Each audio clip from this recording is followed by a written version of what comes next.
Hello दोस्तों, आप सभी को नमस्कार।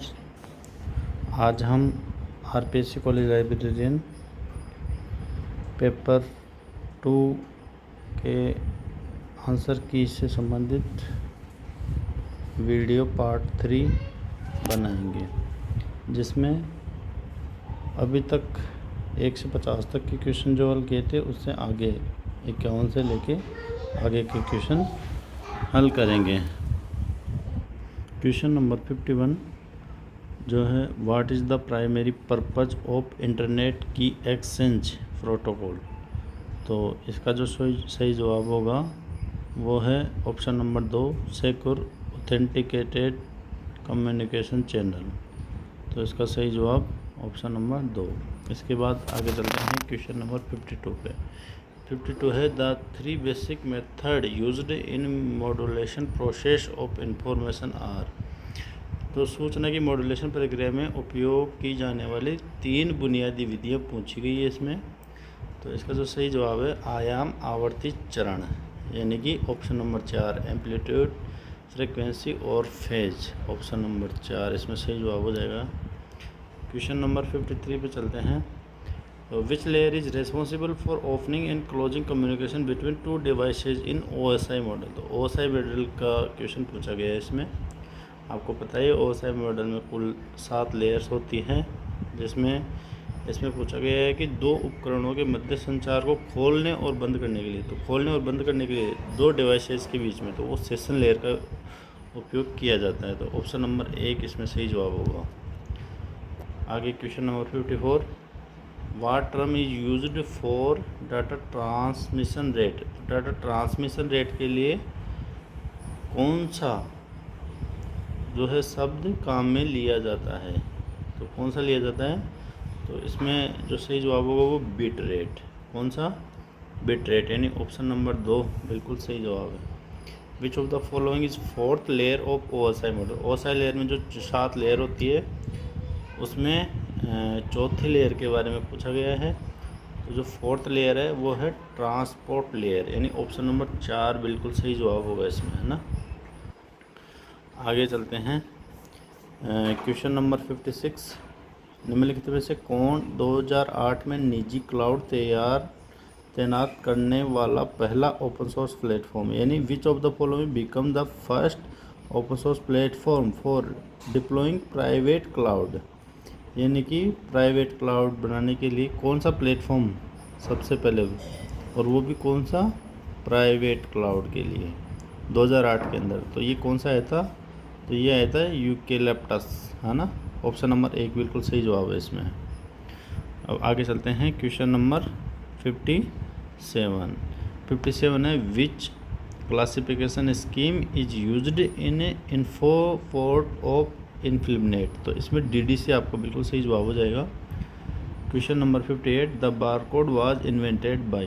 तो बारकोड किसके द्वारा? तो वुडलैंड एंड बर्नार्ड शेड्यूलर के द्वारा, यानी ऑप्शन नंबर 2 बिल्कुल सही जवाब है। Question number 59, creating duplicate copies of data on one और मोर सिस्टम इज कॉल्ड। तो जो है किसी भी चीज़ की डुप्लीकेट करने के लिए, है ना, डाटा वगैरह की डुप्लीकेट करने के लिए रिप्लिकेशन वर्ड यूज में लिया जाता है ना। और इमुलेशन जो वर्ड है वो किसी भी चीज़ का अनुकरण करने के लिए, है ना। किसी भी चीज़ का अगर अपन अनुकरण करते हैं उसके लिए इमुलेशन वर्ड काम में लिया जाता है। तो इसमें सही जवाब है ऑप्शन नंबर 4। आगे क्वेश्चन नंबर 60 है, what concept did Henry M. Gladney ने purpose in 2004 for digital object preservation. तो डिजिटल ऑब्जेक्ट प्रिजर्वेशन के लिए जो है हेनरी M. ग्लेडनी ने 2004 में कौन सा शब्द काम में लिया था? तो वो लिया था ट्रस्टवर्थी डिजिटल ऑब्जेक्ट, यानी TDOS, है ना। ऑप्शन नंबर 4 बिल्कुल सही जवाब है साथियों इसके अंदर। अब question number 61, among the following which is are the user authentication method in D space के अंदर यूज़र के ऑथेंटिकेशन मेथड के लिए कौन सी जो है विधि उपयोग में ली जाती है? तो इसका सही जवाब है LD, AP और सिब्बोलेट दोनों, यानी B और D BOD किस में है? ऑप्शन नंबर 4, तो इसमें ऑप्शन नंबर 4 बिल्कुल सही जवाब हो जाएगा। अब क्वेश्चन नंबर 62 है कोर्सेरा इज ए। तो कोर्सेरा इज ए क्या है? Massive open online course. क्या है Coursera? Massive open online course, यानी सही जवाब हो जाएगा एक, है ना। Big stream coping is a Khalistan of digital preservation. तो बिट स्ट्रीम क्या है? लॉन्ग टर्म स्ट्रेटजी के लिए, है ना। बिट स्ट्रीम किससे हैं? लॉन्ग टर्म स्ट्रेटजी के लिए। कोहा हैज़ ए 3 लेयर, है ना। कोहा में 3 लेयर होते हैं architecture which divided the software into 3 different layers, जो कि 3 अलग अलग लेयर्स के अंदर विभाजित होते हैं। तो वो कौन से हैं? तो इसमें है डाटाबेस लेयर, प्रोसेसिंग लेयर और फॉर्मेटिंग लेयर, यानी इसका सही जवाब हो जाएगा option number 4। Question number 65, national social science documentation centre is a division of. तो national social science documentation centre किसका भाग है? तो किसका प्रभाग है? ICSSR, यानी ऑप्शन नंबर 3 इसमें बिल्कुल सही जवाब हो जाएगा क्वेश्चन नंबर 65 के अंदर। आगे क्वेश्चन नंबर 66, ई ग्रंथालय software is developed under which of the following ministry. कौन सी मिनिस्ट्री के अंडर में ई ग्रंथालय सॉफ्टवेयर विकसित किया गया है? तो पहले तो ई ग्रंथालय सॉफ्टवेयर के बारे में अगर देखते हैं तो ई ग्रंथालय सॉफ्टवेयर NIC के द्वारा डेवलप किया गया है, नेशनल इंफॉर्मेशन सेंटर के द्वारा। नेशनल NIC की स्थापना कब हुई थी? तो 1976 में। तो जो NIC है वो किसके अंडर काम करती है? तो ministry of electronics and information technology. तो अगर ई ग्रंथालय के अगर पूछेंगे तो कौन सी मिनिस्ट्री के अंदर आएगा? Ministry of electronics and information technology, यानी इस क्वेश्चन का सही जवाब हो जाएगा ऑप्शन नंबर 1। आगे चलते हैं question number 67, which of the following is not developed by DELNET के द्वारा कौन सा विकसित नहीं किया गया है? तो इसका जो सही जवाब हो जाएगा साथियों डेल सिस, है ना। ऑप्शन नंबर 1 बिल्कुल सही जवाब होगा इसमें। बाकी सारे डेल डोज, डेल विंडोज़ और डेल केट इसके द्वारा विकसित किए गए हैं। आगे हम चलते हैं क्वेश्चन नंबर 68। क्वेश्चन नंबर 68 क्या कह रहा है? What was the original server upon which the Apache STTP server was based on. तो STTP जो सर्वर है किस पे बेस्ड है? NCSAHTTPD, यानी ऑप्शन नंबर 3 इसमें सही जवाब हो जाएगा क्वेश्चन नंबर 68 में। आगे चलते हैं अब क्वेश्चन नंबर 69। क्वेश्चन नंबर 69 है, among the following which is not a data centre of NICNET. तो निकनेट का डाटा सेंटर कौन सा नहीं है? कौन सा नहीं है? तो साथियों इसमें पुणे में भी है, भुवनेश्वर में भी है, हैदराबाद में भी है, लेकिन इसमें कोलकाता में इसका डाटा सेंटर नहीं है, यानी इसका 69 क्वेश्चन का सही जवाब हो जाएगा ऑप्शन नंबर 4। आगे देखते हैं क्वेश्चन नंबर 70 में क्या है? Among the following which organisation own INSSPEL database. तो वो कौन सा है? तो ICSSR, यानी ऑप्शन नंबर 3 बिल्कुल सही जवाब हो जाएगा इसमें साथियों। आगे हम चलते हैं क्वेश्चन नंबर 71 पे। 71 क्या कह रहा है? EZ proxy is a product of. तो EZ प्रॉक्सी किसका प्रोडक्ट है? तो OCLC का प्रोडक्ट है साथियों, यानी ऑप्शन नंबर 2। ऑप्शन नंबर 2 इसमें सही जवाब हो जाएगा क्वेश्चन नंबर 71 के अंदर। आगे चलते हैं क्वेश्चन नंबर 72।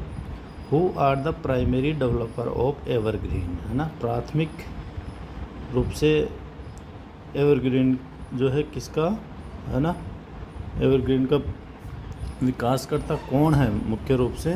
तो मुख्य रूप से अगर देखा जाए जॉर्जिया जो पब्लिक लाइब्रेरी है उसी ने एवरग्रीन का डेवलप किया था। और कब किया था? 2005 में, है ना। ध्यान रखना एवरग्रीन का जो विकास है कब हुआ था? 2005 में। Question number 73। क्वेश्चन नंबर 73 के अंदर पूछा गया है विच of the following standard is focused on the exchange of digital material and associated metadata in the cultural heritage sector, है ना। जो है सांस्कृतिक विरासत क्षेत्र के लिए कौन सा डिजिटल सामग्री और समझ में डेटा के आदान प्रदान पर केंद्रित है। तो कौन सा है? METS यानी Meta data encoding and transmission standard. और दूसरा साथियों, अगर आपको ये पूछा जाए कि METS Meta data encoding transmission standard किसका प्रोडक्ट है, तो ये लाइब्रेरी ऑफ कांग्रेस का प्रोडक्ट है ना, ध्यान रखना। 73 में क्वेश्चन नंबर में सही जवाब है ऑप्शन नंबर 3। आगे चलते हैं साथियों, क्वेश्चन नंबर 74। तो 74 में क्या है? Who first produced the relational model for database in 1970। तो 1970 के अंदर पहली बार रिलेशनल मॉडल फॉर डाटाबेस को किसने विकसित किया गया था? तो एडगर एफ कोड है ना। इसका सही जवाब है ऑप्शन नंबर 2। क्वेश्चन नंबर 74 तक हो चुके हैं। Question number 75, view find is an open source library search engine developed by. तो किसके द्वारा व्यू फाइंड किसके द्वारा विकसित किया गया है? विलोनोवा यूनिवर्सिटी के द्वारा। किसके द्वारा? विलोनोवा यूनिवर्सिटी के द्वारा। आगे question number 76, internet governance guide for libraries is a publication of. तो internet governance guide for libraries है ना, किसके द्वारा? ये गाइडलाइन किसके द्वारा दी गई है? तो ये गाइडलाइन दी गई है इफ्ला के द्वारा। ऑप्शन नंबर 2 बिल्कुल सही जवाब है। Question number 77, the time coverage of Medline bibliographic database is है ना। तो मेडलाइन की जो है टाइम कवरेज कब से कब तक के लिए, यानी वर्तमान में चल ही रही है मेडलाइन, और कब से? 1966 से है ना, 1966 से वर्तमान तक मेडलाइन की सर्विस, बिब्लियोग्राफी डाटाबेस जो सर्विस है वो चालू है ना। Question number 78, what is the theme of PLANNER 2024 organize by INFLIBNET है ना।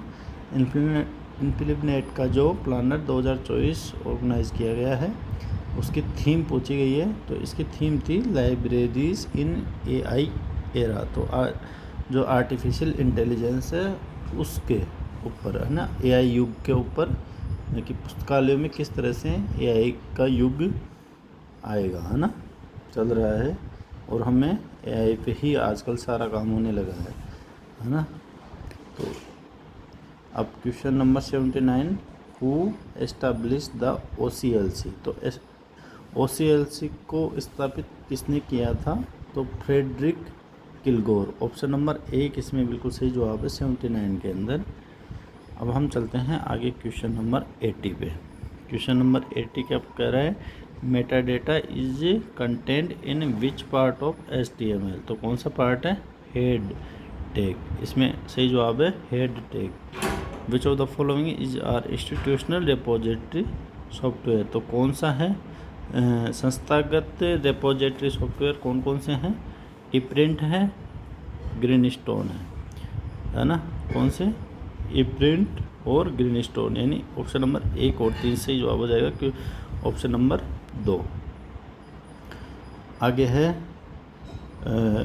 सूची दी गई है, दोनों को मिलान करना था इसमें। तो MongoDB से ओपन सोर्स NoSQL डेटाबेस है ना, SA3 है ना। इसके अलावा आगे देखो इसमें जो है MariaDB। तो MariaDB किससे मिल जाएगा? ऑप्शन नंबर D 1 से, यानी कि इसमें से जवाब पहले में हो गया 3, D में हो गया 1, यानी ऑप्शन नंबर 2 इसमें सही जवाब है साथियों, है ना। क्वेश्चन नंबर 83 कह रहा है, when did INFLIBNET centre become an independent inter university centre है ना। तो इन्फिनिबनेट स्वतंत्र रूप से अंतर विश्वविद्यालय केंद्र कब बना था? तो जून 1996 के अंदर बना था साथियों। When was the internet society founded है ना। इंटरनेट सोसाइटी की जो है कब स्थापना हुई थी? तो ये हुई थी साथियों 1992 के अंदर है ना। कब हुई थी? 1992 के अंदर। आगे है question number 85, where was the 26 NACLIN 2023 organised है ना। कहाँ ऑर्गेनाइज की हुई थी? गोवा यूनिवर्सिटी में आयोजित की गई थी। क्वेश्चन नंबर 86 है, निम्नलिखित नेटवर्क को उनके स्थापना वर्ष के आरोही क्रम में, है ना, आरोही क्रम में, यानी पहले से जब इनकी स्थापना हुई उससे आगे। तो सबसे पहले किसकी स्थापना हुई थी इसमें, देखो डेलनेट की 1988 में, जॉइंट एकेडमिक नेटवर्क की 1984 में, ब्लेज की 1977 में और ERNET की कभी 1986 में। तो साथियों इसमें सबसे पहले सी ऑप्शन यानी ब्लेज के बाद में कौन सा आएगा, ऑप्शन नंबर बी, फिर आएगा डी, फिर ए, यानी ऑप्शन नंबर 3 इसका जो है बिल्कुल सही जवाब हो जाएगा, ऑप्शन नंबर 3, है ना। क्वेश्चन नंबर 86 में ऑप्शन नंबर 3। आगे है क्वेश्चन नंबर 87 में पूछा गया था कि निस्केयर को 2021 में जो है किस को मर्ज करके CPR की स्थापना की गई है ना, NIS CPR अभी 2021 में, ये ध्यान रखना, आने वाले एग्जाम में पूछ सकता है कि NIS CPR की स्थापना कब हुई थी, तो 2021 में हुई थी, फरवरी में इसकी घोषणा हुई थी और 1 अप्रैल से इसने वर्किंग स्टार्ट कर दिया था NIS CPR ने, है ना। तो इसकी स्थापना किस को मिला के हुई थी, तो इसकी स्थापना हुई थी निस्केयर और निस्टार्ट को मिलाकर, है ना। ऑप्शन नंबर 3 इसमें बिल्कुल सही जवाब हो जाएगा 87 में। अब 87 तक हो चुका है साथियों। अब है आगे क्वेश्चन नंबर 88। तो 88 में पूछा था DOI स्ट्रिंग, है ना। DOI स्ट्रिंग किन पार्ट्स में डिवाइड होती है ना, तो ये क्या है, पहले सबसे पहले प्रीफिक्स और सफिक्स होता है और इसको डिवाइडेड करने के लिए स्लेश का यूज़ किया जाता है, यानी ऑप्शन नंबर बिल्कुल 4 बिल्कुल सही जवाब हो जाएगा इसका। वो coin the term digital immigrants, है ना। डिजिटल इमिग्रेंट्स के लिए कौन सा वर्ड जो है उपयोग में, किसने डिजिटल इमिग्रेंट शब्द किसने सबसे पहले प्रतिपादित किया था, तो किसने किया था, मार्क प्रेंसी ने, है ना। किसने, मार्क प्रेंसी ने। विच of the following is not A product offered by OCLC, है ना। OCLC के द्वारा कौन सा प्रोडक्ट नहीं, OCLC का प्रोडक्ट कौन सा नहीं है, तो OJAS किसका प्रोडक्ट है, तो OJAS यानी ओपन जनरल एक्सेस सिस्टम किसका प्रोडक्ट है, इन्फिलिमनेट का, ऑप्शन नंबर 3, है ना। ये OCLC का प्रोडक्ट नहीं है। हु डिज़ाइन ड्रूपल, है ना। ड्रूपल के बारे में पूछा है कि ड्रूपल का जो है डिज़ाइन किसने किया, तो किसने किया था ड्रूपल का, बताओ, ड्राइस बाई टाइट, है ना। ऑप्शन नंबर 4 बिल्कुल सही जवाब हो जाएगा इसमें। 91 में कौन सा, option number 4। 92 which organisation is responsible for developing and administrating the DOI system, DOI system के लिए DOI फाउंडेशन, ऑप्शन नंबर 2 बिल्कुल सही जवाब हो जाएगा क्वेश्चन नंबर 92 के अंदर, है ना। आगे question number 93। Which of the following university invented Vivo open source platform, तो वीवो ओपन सोर्स प्लेटफॉर्म के लिए कौन सी यूनिवर्सिटी है, कॉर्नेल यूनिवर्सिटी, है ना। ऑप्शन नंबर 1 बिल्कुल सही जवाब है।